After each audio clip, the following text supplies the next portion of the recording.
Assalamualaikum warahmatullahi wabarakatuh. Hello guys, welcome back to my channel. Today I want to tell you guys a story of Islam. Without further ado, let's just get into the story. So, in a faraway land surrounded by desert and mountains, there was a bustling city called Mecca. Mecca was a special place because it was a center of trade where people from all over came to buy and sell goods. But it was also a city filled with idols. People worshipped many gods made of stone and wood, even though they could not speak or help them. Among the people of Mecca, there was a young boy named Muhammad. Grew up as an orphan, losing his parents when he was very young. But despite the hardship he faced, Muhammad was known for his good heart. His grandfather and uncle cared for him, and as he grew older, he became a respected merchant, known for his honesty and fairness. Everyone in Mecca trusted him so much that they gave him the nickname of Al-Amin, the meaning of the trustworthy. Muhammad was different from other in Mecca. He was also felt that something was missing in their life. He couldn't understand why people worship idols instead of true God, who created the world and all people in it. This question stayed with him, and it made him spend a lot of time thinking and reflecting. The cave of Hira and the first revelation. As Muhammad grew older, he began to spend time alone in a cave on Mount Hira, just outside of Mecca. He would go there to pray and think deeply about life. It was a quiet place where he could be at peace, away from the noise and at the city. One night during the month of Ramadan, something extraordinary happened. While Muhammad was in the cave, the angel Jibril reappeared before him. The angel brought a message from Allah, telling Muhammad to read. Muhammad, who couldn't read or write, was confused and said, "I cannot read. I cannot read." But the angel in his but the angel insisted, saying again, "Read in the name of your Lord who created man of blood. Read, and your Lord is the most generous." There was a first word of Quran, and they changed Muhammad's life forever. He realized that Allah has chosen him to be a prophet and to share the message of Islam with the world. At first, Muhammad was afraid. The experience in the cave was powerful, and he wasn't sure how people would react to the message.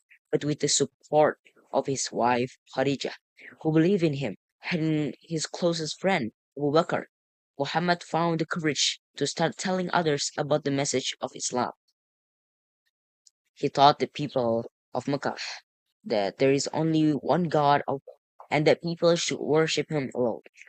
Muhammad is also speak about justice, kindness, and taking care of the poor. He said that everyone, rich or poor, should be treated with respect, and that people should live good, honest.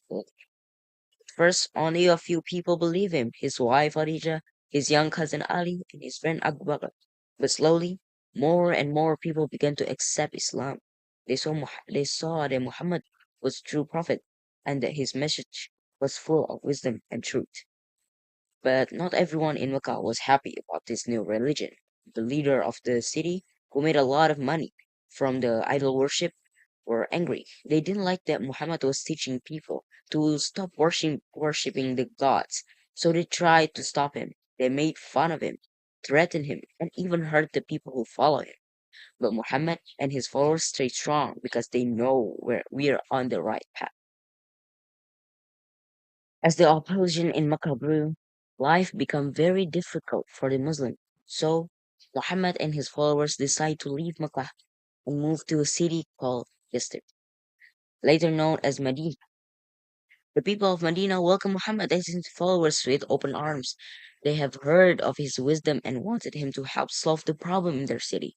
This journey from Mecca to Medina is called the Hijrah, and it marks the beginning of the Islamic calendar. In Medina, Muhammad became both spiritual and political leader. The people of Medina accept Islam, and the Muslim community began to grow stronger. In Medina, the Muslims lived in peace for many years. They built a mosque where they could pray together, and Muhammad continued to teach them what is Islam. The message of Islam spread quickly through the region, and more people become Muslim. After several years, Muhammad and his followers had become strong enough to return to Mecca, but they didn't come to fight. Instead, they come in peace.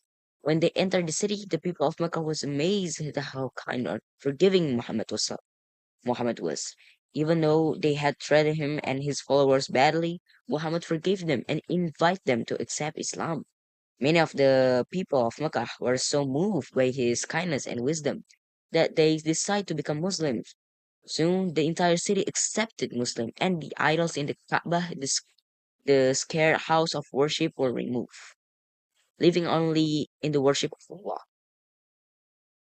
Allah. Before Muhammad passed away, he delivered his final sermon, reminding the Muslim of the core teaching of Islam: faith in Allah, fairness to other, and kindness to all. He taught that every Muslim is a brother and sister to one of another, and that one is better than anyone else, except by their good deeds and their piety. The message of Islam continued to spread after Muhammad passed. His life and teaching left a deep impact of the world, guiding millions of people to live life filled with faith, compassion, and justice. Today, Muslims across the globe follow the teaching of the Quran and the example of Prophet Muhammad, striving to live righteous life. Yes, until now. Maybe that's all from me. For this for this storytelling. Sorry if I have mistake. Wassalamualaikum warahmatullahi wabarakatuh.